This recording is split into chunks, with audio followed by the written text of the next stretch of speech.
Cette émission vous est offerte par la plateforme de diagnostic médical de Douala, la PDMD.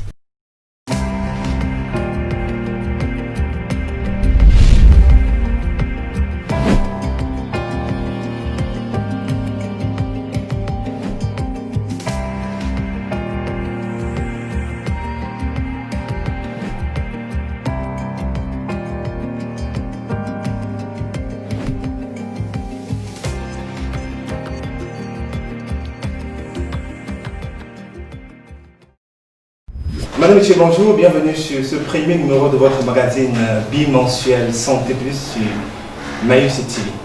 Aujourd'hui, nous parlons d'une pathologie bucco-dentaire assez courante, assez fréquente, la carie dentaire, allons tout savoir. Et pour en parler, Madame, Monsieur, nous recevons sur le plateau de Santé Plus Dr Virginie Kegoum, elle est chirurgien dentiste.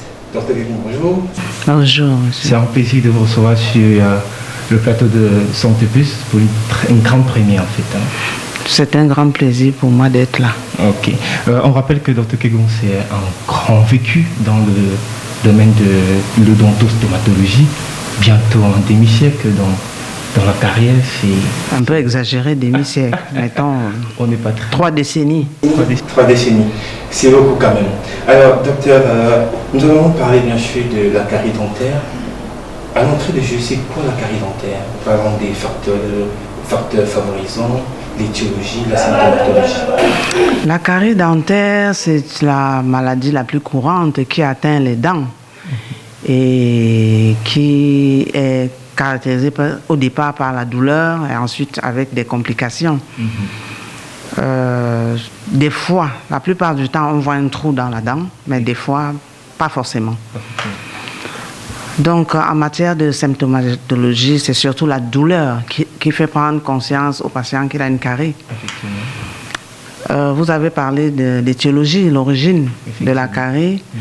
Il y en a plusieurs. Il y a plusieurs origines. Il y a plusieurs facteurs qui se mettent ensemble pour former la carie. Il y a un des facteurs, c'est le sucre. Il faut un apport de sucre pour avoir carie. L'autre facteur, c'est le terrain. Parce qu'il y a des personnes qui sont plus sensibles à la carie que d'autres. Et le troisième facteur, c'est les bactéries que nous trouvons dans la cavité buccale. On les appelle les bactéries saprophytes parce qu'elles habitent normalement dans la cavité buccale. Donc il faut ces facteurs-là qui, mis ensemble, forment la carie. Ok. Et parlant des répercussions sur les autres organes émontoires de l'organisme, comment comprendre cette répercussion-là? La répercussion de la carie sur les autres organes, cela vient surtout quand on a négligé. Quand les personnes négligent les caries qu'ils ont. C'est-à-dire qu'ils ont des douleurs au départ qui sont provoquées, mais elles ne s'en formalisent pas, elles ne consultent pas, et la carie évolue. Une carie ne guérira jamais seule. Il faut absolument aller se faire soigner au cabinet dentaire. Alors quand le patient ne s'inquiète pas des douleurs provoquées, la carie évolue. Après, on a des douleurs spontanées. Le malade supporte sa douleur. Et ça évolue, ça va plus loin. Et on arrive à une infection. C'est là que les complications commencent. Les complications commencent quand il y a une infection. Ou bien, quand il va au cabinet dentaire trop tard, on commence à lui enlever des dents. On a des édentements qui ont aussi des répercussions. Donc, ça a des répercussions sur d'autres organes parce que la bouche est la porte d'entrée du tube digestif. Donc, quand la bouche va mal, le tube digestif va mal. Ça veut dire que quand le patient ne peut plus mâcher normalement, le bol alimentaire n'est plus bien mastiqué et on a un problème au niveau de l'estomac déjà. Parce que l'estomac doit faire le travail des dents. Ce qui n'est pas normal. L'estomac est surchargé, ce qui aboutit forcément à une gastrite, à une ulcère gastrique. Maintenant, quand on a une infection, comme on l'a vu en cas de négligence de la cavité carieuse, cette infection peut aller attaquer des organes à distance. Le premier attaqué, en général, c'est le cœur. C'est les articulations. C'est d'autres organes. C'est pour ça qu'il serait très dangereux de négliger la pathologie carieuse parce qu'on va aller au-devant de plusieurs complications. Ok. Donc, si on peut ainsi résumer, voilà, sans compter d'autres complications dans la cavité buccale, hein, et même des complications esthétiques, parce qu'une fois qu'on a perdu des dents et qu'on ne les a pas remplacées, on vieillit très précocement parce qu'on a un effacement, un effondrement de l'étage inférieur de la face, ce qui fait qu'on devient un petit vieux alors qu'on a à peine 40 ans. Oh là là. Ok, docteur, finalement, on va dire que c'est une maladie mortelle s'il y a des atteintes profondes sur les endroits tels que l'estomac, vous avez cité. Ça peut conduire à la mort. Ça peut conduire à la mort quand il y a négligence. Et quand il y a négligence parce qu'il y a ignorance. Ça peut conduire à la mort, effectivement, quand on a un certain type d'infection qui peuvent se généraliser. Cette infection peut créer, par exemple, quand on a une infection d'une molaire inférieure, par exemple, on a une infection du plancher de la bouche qui peut descendre et créer des œdèmes au niveau des voies respiratoires et on peut avoir une asphyxie. Le patient ne voit pas venir l'asphyxie parce qu'il ne voit pas venir la difficulté respiratoire. Et ça peut créer une asphyxie. Des fois aussi, on peut avoir une infection qui crée une septicémie, donc une infection généralisée, et puis qui arrête le cœur. Donc, et aussi, les patients qui se font traiter au quartier par les docteurs du quartier, il peut poser un geste malheureux au moment où il ne faut pas, sans couverture, et le malade peut rester sur le fauteuil. Oh là là, c'est catastrophique. Donc on va retenir que finalement c'est une maladie mortelle. Il faut vraiment faire très attention. Alors, et dans ce cadre-là, pour faire attention, il faut naturellement consulter le dentiste de façon régulière. Quand est-ce qu'il faut véritablement consulter le dentiste? Y a-t-il une période Oui, c'est-à-dire, il faut consulter le dentiste dès qu'on a un problème. Dès qu'on a un problème, on y reviendra. Mais l'idéal serait de ne pas attendre d'avoir un problème. L'idéal, ce serait de consulter de manière systématique. Le dentiste. Oui, le dentiste. Dans le cadre des consultations systématiques, nous avons le patient sans pathologie connue. C'est-à-dire le patient en bonne santé, présumé en bonne santé, devrait consulter 2 fois par an. Ah, 2 fois par an. 2 fois par an, c'est-à-dire tous les 6 mois, il devrait aller en contrôle. Cela est d'une grande importance pour lui, parce que dans l'ignorance que les patients ont, ils ne savent pas que, aussi bien pour leur santé que pour leur porte-monnaie, c'est beaucoup plus intéressant de consulter 2 fois par an quand on n'a aucun signe. Parce que le dentiste détecte très vite s'il y a une pathologie, un problème. Alors, il peut régler le problème au stade initial. C'est pas douloureux, ça coûte moins cher et c'est plus facile. Maintenant, le patient qui a une pathologie connue, il y a des pathologies chroniques, telles que le diabète et telles que les pathologies cardiaques, l'hypertendu, beaucoup de pathologies qui interfèrent directement avec les pathologies de la cavité buccale. Pour ces patients-là, il faudrait qu'ils consultent plus régulièrement, en accord avec leur chirurgien dentiste. Ils ont leur chirurgien dentiste, ils le fréquentent et ils respectent les rendez-vous. Chez eux, ça va être plus de 2 fois par an. Ils vont consulter régulièrement. Je prends par exemple le cas du diabétique. Le diabétique a une tendance à avoir un taux de sucre dans le sang qui monte et qui est entretenu. Ce taux de sucre dans le sang élevé est entretenu, entre autres, par des problèmes gingivaux. Et ces problèmes gingivaux sont aussi entretenus par une glycémie élevée. Donc, c'est une espèce de cercle vicieux qu'il faut casser. Et en général, le diabétologue renvoie le malade chez le chirurgien dentiste pour aller régler les problèmes parodontaux, c'est-à-dire les problèmes de la gencive, afin de faire descendre le taux de sucre. D'abord.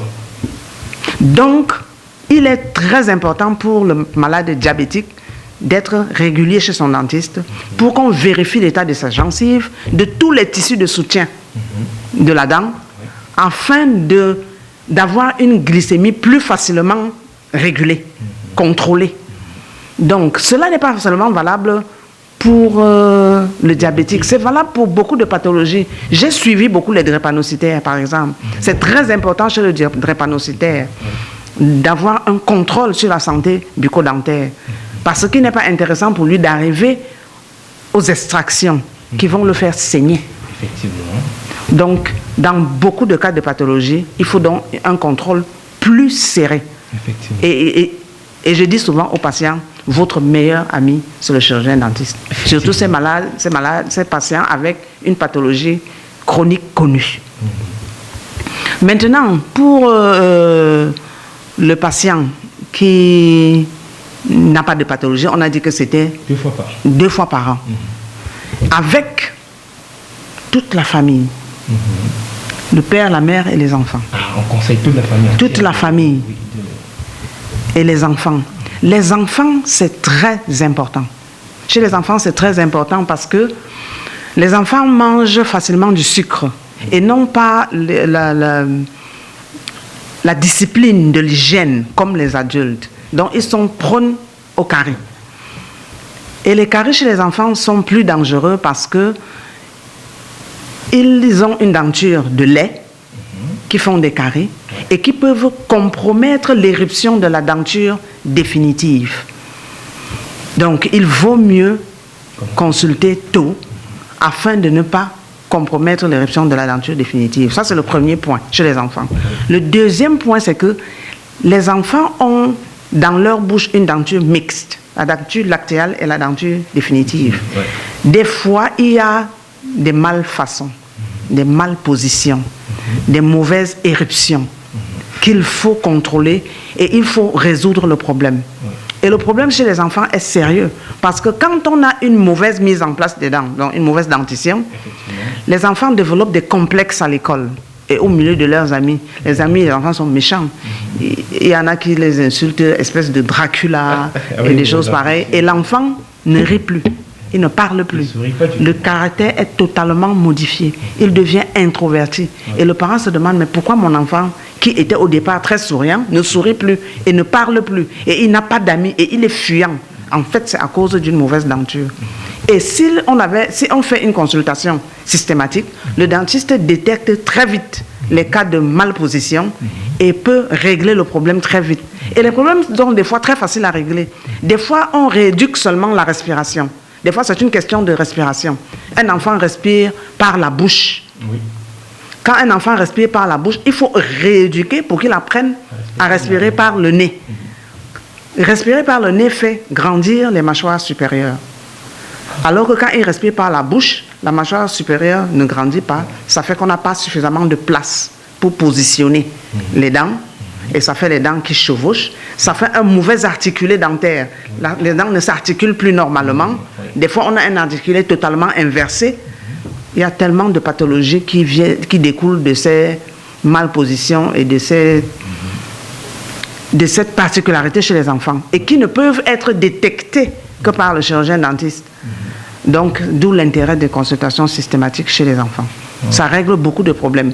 Et quand l'enfant arrive à l'adolescence avec des problèmes qui n'ont pas été résolus, ça devient très compliqué et ça devient très onéreux, extrêmement cher. Donc, il vaut mieux éviter ça et consulter bien plus tôt. Merci beaucoup, Dr Kegon. Finalement, on va retenir qu'il n'y a pas de tranche d'âge concernée. Pour les consultations systématiques, c'est tout le monde. C'est tout le monde. Tout le monde. Très bien, docteur. Alors, nous sommes allés dans la rue. Notre équipe est descendue dans la rue. On a pris l'avis de quelques-uns dans la rue. Voici ce qui ressort de notre Vorsport. Notre équipe était sur le terrain, menée par Madame Christelle Bilon et Monsieur Smith était sur le terrain pour le compte de Santé Plus. Regardons ce qui en revient. On se retrouve sur le côté.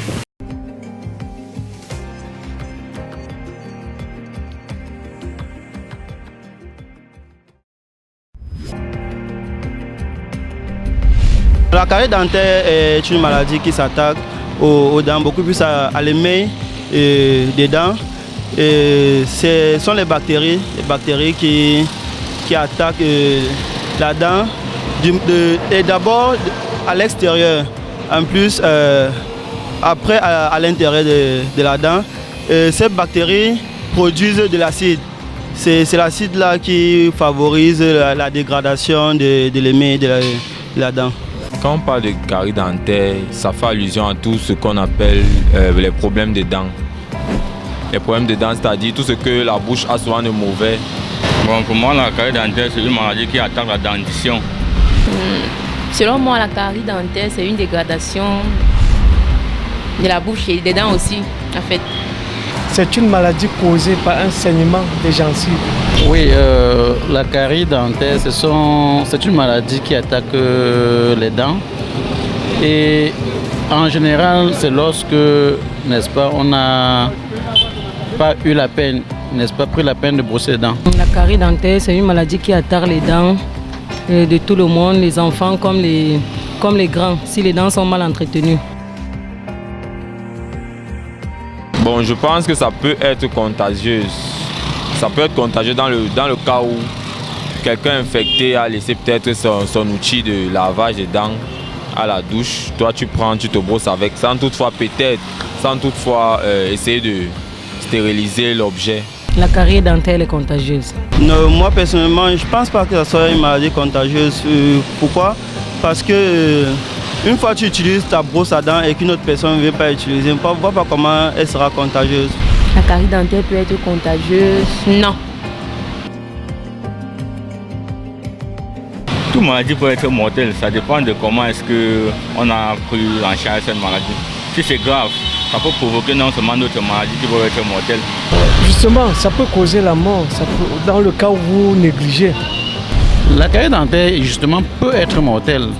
Peut être mortelle si nous ne prenons pas des dispositions qui s'imposent. Bon, à mon niveau, je me brosse 2 fois par jour. Moi, je me brosse tous les matins, tous les soirs, avant et après chaque repas. Oui, donc le soir, surtout le soir avant de se coucher. Bon, pour prévenir, on doit se brosser les dents après chaque repas. Et utiliser aussi les pâtes dentifrice pour tuer certains microbes.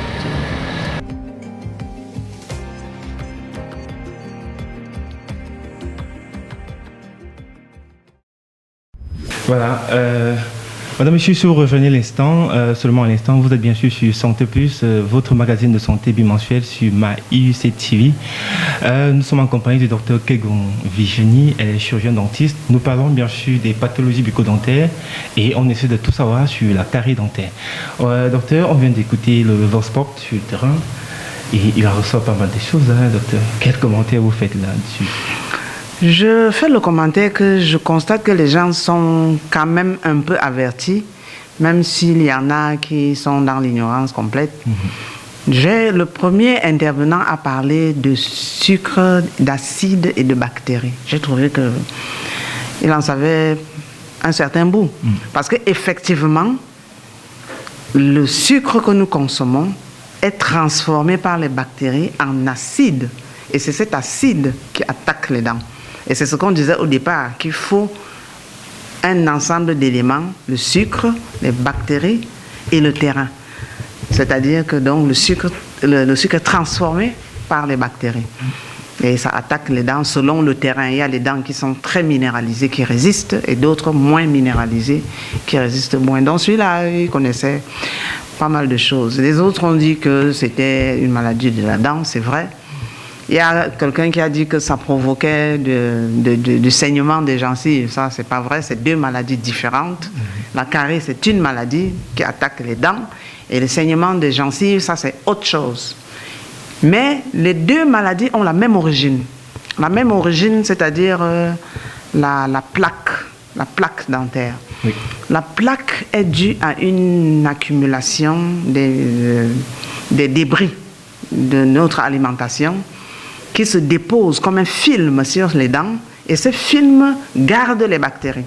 C'est cette plaque qui est à l'origine des caries, c'est cette plaque qui est à l'origine des problèmes de gencives. Et des problèmes de gencives qui peuvent aller loin, très loin, au point même d'expulser les dents des mâchoires.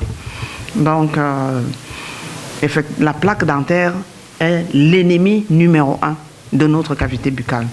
Et d'où l'intérêt des brossages, on en a parlé. se brosser pour se débarrasser de la plaque. Ok. Et il lui en ressort quand même un contexte de contagion. Ah, contagion. Oui. Il y en a qui pensent que c'est contagieux. Est-ce que la carie dentaire est contagieuse? En vérité, la carie dentaire, on ne peut pas dire que ce soit une maladie contagieuse. Il y a quelqu'un qui a parlé d'échange de brosses à dents. Effectivement. Est-ce que ça pourrait transporter les bactéries d'une bouche à l'autre? Peut-être. Je ne saurais l'affirmer. Mais je dirais que il y a surtout un contexte familial, un contexte du milieu. On mange les mêmes choses, on a la même habitude d'hygiène dentaire. C'est pour ça que la carie peut avoir un contexte familial. Parce qu'on mange les mêmes choses et on se brosse à la même fréquence, on a le même modèle d'hygiène. Oui, mais contagieux, non, pas vraiment. Ok, d'accord. On retient donc que finalement, c'est pas une maladie contagieuse. Il y a un contexte familial qui peut expliquer qu'on ait un terrain favorable au carie dans une famille et pas dans une autre. D'accord. Alors, docteur, on va revenir sur le brossage, hein, parce que ça commence. Ouais, on n'en a pas parlé. Il y a tout un tas d'outils pour une bonne hygiène buccale. Quels sont ces outils-là, en fait? Ouais. Dans le Vox Pop, il y a une dame qui a dit qu'elle se brossait matin et soir, avant et après les repas. Je trouve que c'est un peu excessif. Le brossage, c'est bon, c'est vrai. Il faut se brosser. On conseille de se brosser le matin, après le petit déjeuner, et non avant, selon notre habitude. Et le soir, avant d'aller au lit. Très bien. Pourquoi? Parce que une fois qu'on a fini le petit déjeuner à la maison, on part travailler et on passe quasiment toute la journée à l'extérieur.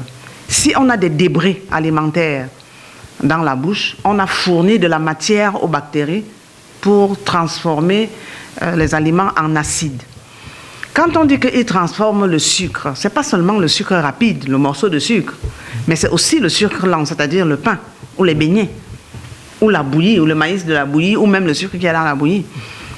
Tout ça peut être transformé. Donc, il vaut mieux se débarrasser de ces débris alimentaires du petit déjeuner avant de sortir. Or, chez nous, en général, dès qu'on se lève le matin, on tombe du lit, c'est avec la brosse à dents. Ça, c'est pas très efficace. Donc, le soir, avant d'aller au lit, c'est pareil. Quand on va au lit avec des débris alimentaires, on a les débris alimentaires dans la bouche. La bouche est fermée, 37 degrés. On a un super bouillon de culture. Qui se forme. Voilà, où les bactéries peuvent travailler. Une bactérie, le soir, le matin, elle a donné des milliards de bactéries. Donc, il vaut mieux éviter ça.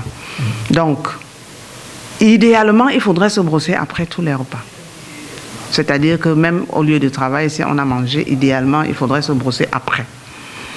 Donc, voilà pour le brossage. Maintenant, les outils de brossage, de l'hygiène bucco-dentaire. Le premier outil, c'est la brosse à dents. Il faudrait avoir une brosse efficace. Si on a une brosse inefficace, le brossage sera inutile. C'est-à-dire efficace? Efficace, c'est une brosse qui a une petite tête. Oui. Si vous avez une brosse avec une grosse tête, elle ne va pas pouvoir accéder aux zones postérieures de la cavité buccale. Donc, une brosse avec petite tête. Deuxièmement, il faudrait que la brosse soit changée régulièrement. Ça veut dire tous les 3 mois. Pour une bonne brosse, il faudrait qu'elle soit changée tous les 3 mois. Quand on a une brosse de mauvaise qualité, les brosses qu'on achète à 100 francs au marché, là, il faudrait la changer tout le temps parce que le poil se retourne très vite. Oui. Dès que le poil s'est retourné, même si elle a 1 semaine, il faut la changer. Par contre, quand c'est une brosse de bonne qualité, le poil ne se retourne pas. Au bout de 3 mois, même si le poil est tout droit, il faut la changer. Donc, il faut la changer régulièrement et il faut qu'elle soit de petite tête. Aujourd'hui, tous les poils de brosse à dents sont corrects. À l'époque, on faisait des poils des poils de brosse à dents en poils d'animaux. Ça ne se fait plus. On appelait ça la soie naturelle. Maintenant, ça ne se fait plus. Maintenant, tous les poils sont en nylon, c'est correct.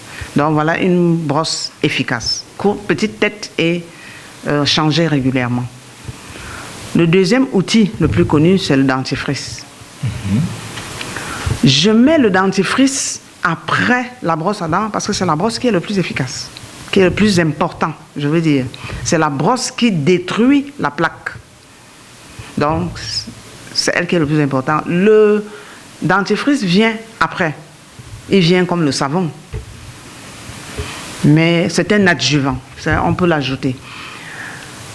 Il y a plusieurs types de dentifrice. Il y a des dentifrices que nous achetons au supermarché, c'est correct pour l'hygiène quotidienne. Oui. Il y a des dentifrices qui viennent de manière spécifique pour une pathologie particulière. Ce dentifrice vous est prescrit par le chirurgien dentiste pour une situation particulière. Soit vous avez une particularité dans votre cavité buccale, soit vous avez une pathologie, on vous prescrit un dentifrice approprié. Donc voilà pour le dentifrice. Maintenant, si vous avez un dentifrice particulier, il faut aussi l'utiliser de manière efficace.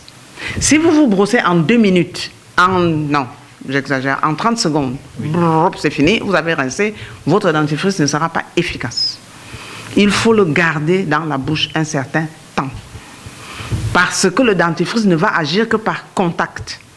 Avec la dent. Avec la cavité buccale, la dent, les gencives, parce qu'il y a des dentifrices pour la gencive. Donc, il faut garder un certain temps dans la bouche pour que cela soit efficace.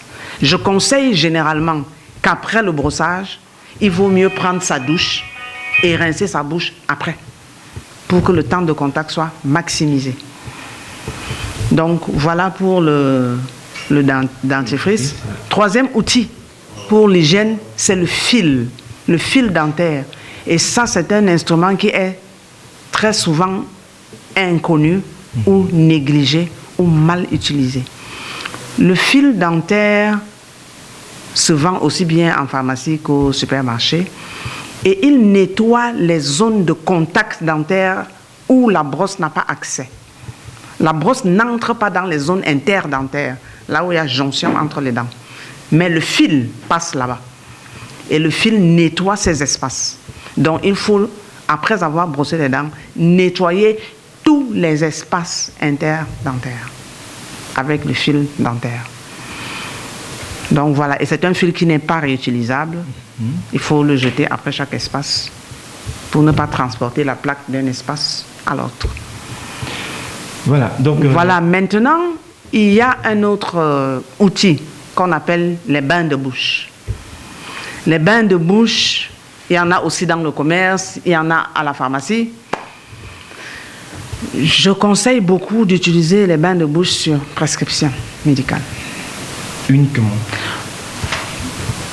C'est mon point de vue. Parce que les bains de bouche ont souvent un agent désinfectant. Si vous utilisez mal un agent désinfectant, vous allez déséquilibrer la flore de la cavité buccale. La flore, ça profite. Et vous allez créer un problème au lieu d'en corriger. Voilà. Donc, voilà les éléments qui conçoit en fait les outils d'une bonne hygiène bucco-dentaire. Alors, donc, il y en a qui utilisent le dentifrice en premier avec... on achète un peu partout, il y a plein de dentifrices sur le marché.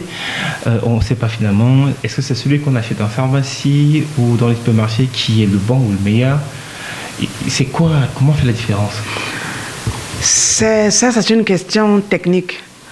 En général, les dentifrices se valent. Ce que vous trouvez en supermarché se valent. Mais comme je le disais tout à l'heure, il y en a que vous pouvez... Pour avoir le bon dentifrice, il faut se rapprocher de son chirurgien dentiste. Déjà, il ne me serait pas permis de vous donner un nom. Et ensuite, je vous dirais que chez les enfants, on conseille un dentifrice fluoré. Même chez l'adulte, mais plus chez les enfants. Parce que le fluor, c'est-à-dire il faut une certaine dose de fluor. Ce n'est pas tous les dentifrices qui ont la même dose de fluor. Il faut une certaine dose de fluor pour solidifier le tissu dentaire, afin que le tissu dentaire soit plus résistant au caries. Ça, on le conseille beaucoup chez les enfants, mais les parents doivent avoir le contrôle dessus, parce que les enfants ont tendance à avaler le dentifrice. Il ne faut pas qu'ils avalent le dentifrice, il faut qu'ils brossent et qu'ils le recrachent. Donc, il faut se rapprocher du chirurgien dentiste pour avoir le bon dentifrice chez chaque patient. Voilà. Chaque patient doit avoir le dentifrice qui lui convient. Ça, c'est le travail du chirurgien dentiste. Ok, merci beaucoup, Dr Kego. Si vous revenez à l'instant de l'émission, vous êtes sur Santé Plus, sur MyUC TV. Nous parlons aujourd'hui des pathologies dentaires, notamment la carie dentaire. Nous sommes allés à la rencontre de notre partenaire essentiel de cette émission, à la plateforme de l'Institut médical de Douala. On était en compagnie de Dr Kego.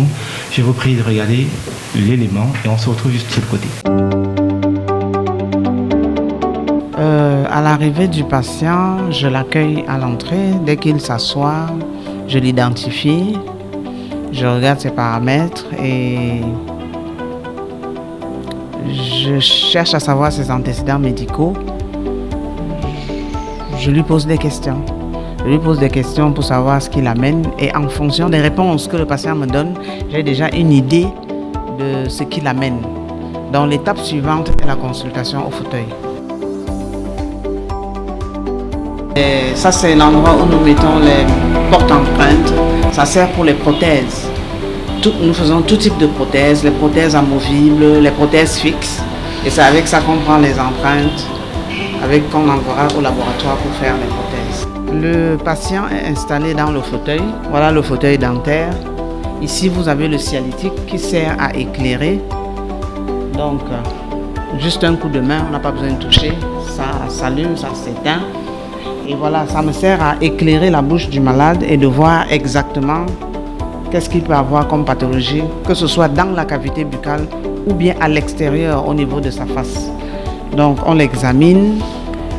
S'il y a une prise en charge à faire, on peut le faire avec les instruments rotatifs qui sont là. Il y a le crachoir et il y a le poste pour l'assistant qui permet de m'assister pour faire les différents soins. Dans le cadre du diagnostic, on peut être amené à avoir besoin d'un examen paraclinique. À ce moment, on utilise l'appareil radiologique que vous voyez là, qui sert à faire des radios qu'on appelle des rétroalvéolaires, qui concernent une seule dent ou un groupe de dents, quelques dents. Donc directement, on le fait là. On utilise maintenant des films autodéveloppants. On n'a pas besoin d'une chambre noire pour ça. Mais des fois, on a besoin d'une radio plus étendue qui prend l'ensemble de la cavité buccale et des mâchoires maxillaires supérieures et inférieures. À ce moment-là, nous l'orientons dans le service de radiologie juste en face et on lui fait une radio dite panoramique qui prend tout. Alors, on a une vue d'ensemble et on peut lui faire un meilleur diagnostic si besoin. Dans le cadre de la prise en charge des caries particulièrement, nous pouvons utiliser le contre-angle, la turbine pour tailler les dents, pour pouvoir accéder au site carieux afin de pouvoir soigner. Ça peut aussi être utile pour tailler l'os quand on a une infection osseuse ou bien dans le cadre d'une chirurgie d'une manière ou d'une autre. On peut utiliser ça pour tailler. Ça, c'est un détartreur à ultrasons qui permet de faire des détartrages de manière quasi indolore. Ça enlève les taches de nicotine, les taches dues au thé, au café, des taches dues à certains médicaments. Ça permet de le faire. Donc ça, ce sont des instruments qui nous permettent de travailler dans la cavité buccale. Maintenant, en matière de chirurgie, on utilise plus les instruments dans les tiroirs pour pouvoir travailler, bistourer, les fils, les pinces, toutes sortes d'instruments pour pouvoir faire de la chirurgie.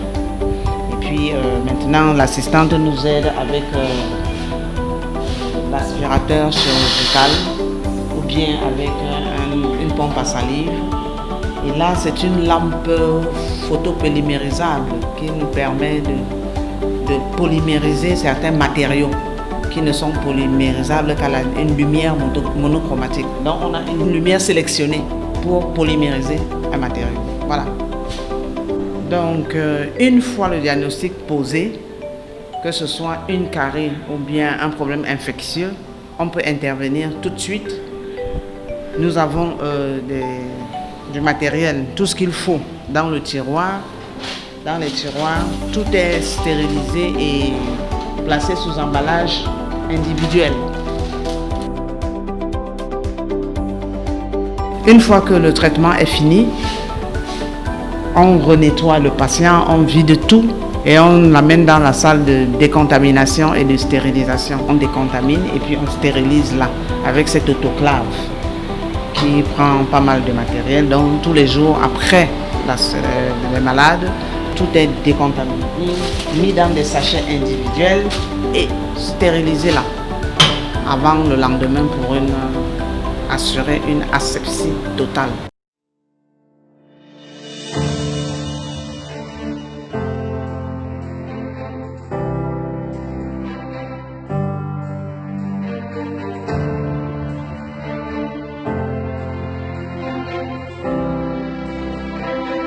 Voilà, madame, monsieur, si vous revenez seulement à l'instant l'émission, vous êtes sur votre magazine de santé bimensuel sur Maï TV.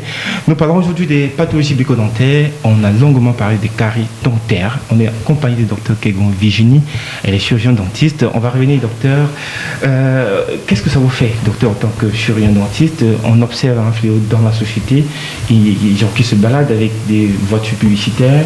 Est-ce que vous avez un trou à la dent? Rapprochez-vous de la voiture publicitaire pour le traitement. On ne sait pas exactement comment ils font.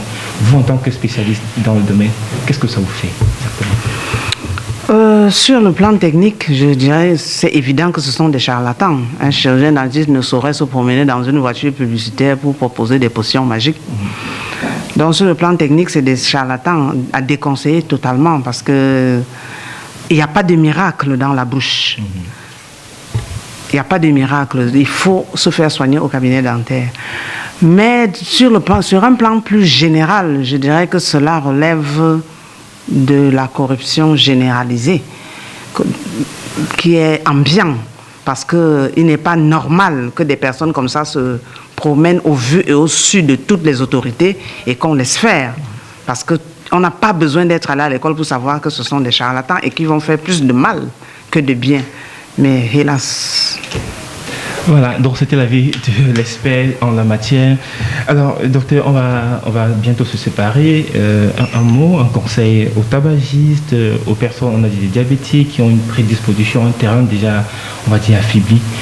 Un dernier conseil aux familles, aux enfants et à cela. Que direz-vous, docteur Kelly?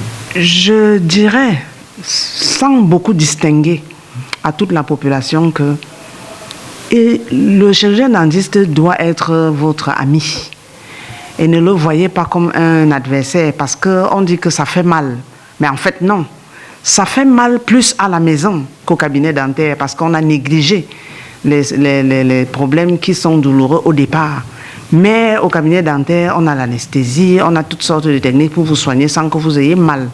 Mais il faut aussi savoir que plus tôt vous venez, moins vous aurez des problèmes. Donc, il est toujours intéressant et important de venir tôt. Et je dirais qu'il n'y a personne qui est à l'abri de ces problèmes. Il faut venir en consultation systématique. Il faut venir dès qu'on a mal. Il faut venir prendre des conseils. Vraiment, on en a besoin. Malheureusement, c'est un domaine qui est peu connu. Donc, il serait très important de venir prendre la connaissance, les conseils pour savoir comment se comporter, comment entretenir les enfants, la famille, les parents. Vous ne pouvez pas imaginer quand quelqu'un amène sa mère qui s'est plainte parce qu'elle ne mange plus bien. Et quand on a remis la bouche en état, quand on a appareillé le parent qui a 60 ans et que le parent, dès qu'on lui met sa prothèse dentaire, perd 20 ans. Il fait tout de suite 40 ans. Parce qu'on a appareillé, on a rehaussé l'étage inférieur. C'est spectaculaire. Vraiment, on voit des patients qui sont émus aux larmes parce qu'ils ont réhabilité leur cavité buccale. Ils ne savaient pas que c'était possible. Donc, il y a tellement de possibilités, tellement de choses merveilleuses qui sont faites. Il suffit de ne pas regarder le chirurgien dentiste comme un ennemi, mais comme un ami qui va vous redonner le sourire. Effectivement. Un sourire éclatant avec une belle dentition et surtout des dents saines. Alors, docteur, une dernière question pour la route. Est-ce que les dents forcément blanches peuvent dire qu'elles sont en bonne santé? Non. Non. Ce n'est pas les dents blanches qui sont les dents en bonne santé. Les dents sont constituées d'une trame organique et d'une trame minérale. Et c'est la trame minérale qui donne la solidité à la dent. La trame minérale peut être jaune, peut être grise, mais certainement pas blanche. Et c'est la trame organique qui est blanche. C'est pour ça que les dents de lait sont blanches, parce que la trame minérale est faible. Oui. Mais dans la denture définitive, la trame minérale est plus importante et les dents sont plus colorées. Donc, ce qui fait problème, c'est les colorations surajoutées, comme on a dit tout à l'heure, le thé, le café. Oui. Mais la couleur même des dents, elle est toujours renouvelée par les détartrages, les surfaçages. Et c'est pas la blancheur qui est synonyme de bonne santé. Non. Donc, moi, particulièrement, je n'aime même pas beaucoup les dents très blanches parce que des fois, elles sont susceptibles au carré. Pourtant, il y en a qui partent se faire blanchir les dents. Alors, c'était en temps compagnie avec Dr Kegon. C'est fait un énorme plaisir de vous recevoir pour une toute première sur le plateau de Maïs TV Santé Plus. On espère qu'on reviendra, surtout que la carie dentaire n'est qu'une pathologie parmi tant d'autres qui concernent la sphère bucco-dentaire. Dr Kegon, c'était un énorme plaisir de vous recevoir. Le plaisir était partagé. On espère vous revoir très bientôt sur ce plateau. Bien sûr. On espère également que les conseils sont tombés dans les oreilles de pas dessous et vous êtes désormais avertis. Vous devrez absolument consulter votre chirurgien dentiste et en faire de votre chirurgien dentiste un ami et non un ennemi. Madame, Monsieur, c'est ici que s'achève ce premier numéro de votre magazine Santé. Rendez-vous la semaine prochaine. En attendant, portez-vous très très bien. Au revoir. Cette émission vous a été offerte par la plateforme de diagnostic médical de Douala, la PDMD.